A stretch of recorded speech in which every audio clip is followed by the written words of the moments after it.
गाजियाबाद के लोनी में तेज रफ्तार ट्रक ने स्कूटी पर जा रहे पति पत्नी को पीछे से टक्कर मार दी। ट्रक की टक्कर से स्कूटी पर सवार पति पत्नी सड़क पर गिर गए, जिससे ट्रक महिला को कुचलता हुआ निकल गया। महिला की ट्रक से कुचलकर मौके पर ही दर्दनाक मौत हो गई। बागपत निवासी दिनेश सुबह करीब 7 बजे लोनी से अपनी पत्नी को लेकर वापस बागपत जा रहा था। जब वह लोनी दिल्ली सहारनपुर रोड पर पंचलोक गांव के पास पहुंचा, तभी पीछे से आए तेज रफ्तार ट्रक ने स्कूटी में पीछे से टक्कर मार दी।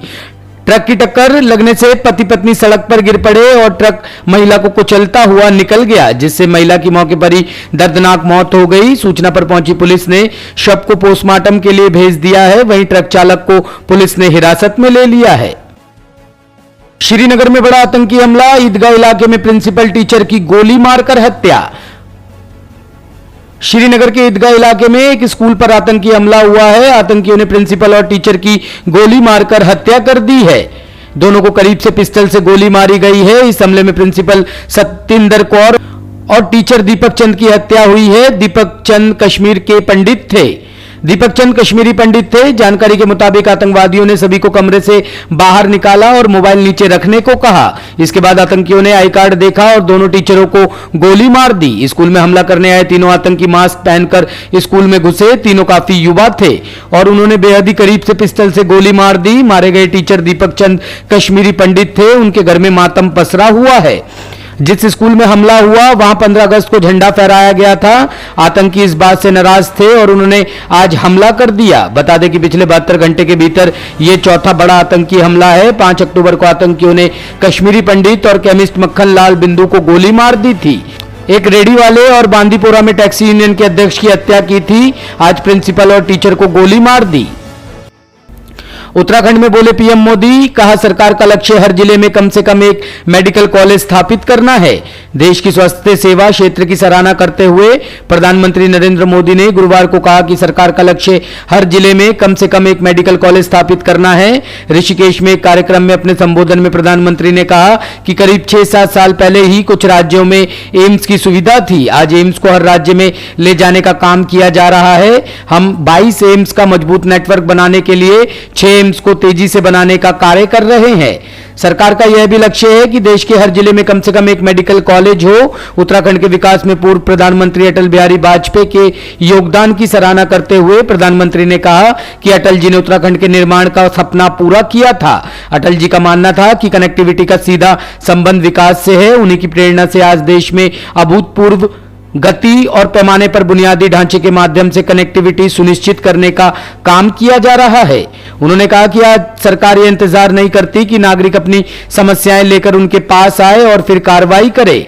हम सरकार की मानसिकता और व्यवस्था से इस गलतफहमी को दूर कर रहे हैं। अब सरकार सीधे नागरिकों की समस्याओं के समाधान के लिए उनके पास जाती है।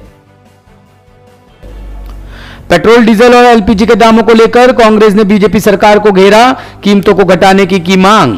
कांग्रेस ने रसोई गैस की कीमत में 15 रुपए की बढ़ोतरी को लेकर केंद्र सरकार पर निशाना साधा और कहा कि पेट्रोल, डीजल और एलपीजी के दामों में कमी करके आम लोगों को राहत प्रदान की जाए। पार्टी नेता अलका लांबा ने यह कहा कि नरेंद्र मोदी सरकार ने नवरात्रि की शुरुआत में ही एलपीजी की कीमत बढ़ाकर लोगों को कष्ट दिया है। उन्होंने संवाददाताओं से कहा कि पेट्रोल और डीजल की कीमत में लगातार बढ़ोतरी हो रही है।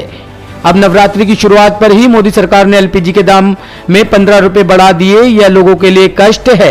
अलका ने कहा कि कांग्रेस की सरकार के समय अंतर्राष्ट्रीय बाजार में कच्चे तेल की कीमत $140 प्रति बैरल था, लेकिन अब यह $87 प्रति बैरल है। करोड़ों लोगों ने सब्सिडी छोड़ दी और एलपीजी की कीमत में लगातार बढ़ोतरी की है। प्रधानमंत्री ने उत्तर प्रदेश के अपने दौरे पर लोगों को 9 लाख दिए जलाने का होमवर्क दिया। यह अच्छी बात है, दिए जलाने चाहिए, लेकिन दियों में डाले जाने वाले सरसों तेल की कीमत आज 220 रुपए प्रति लीटर है।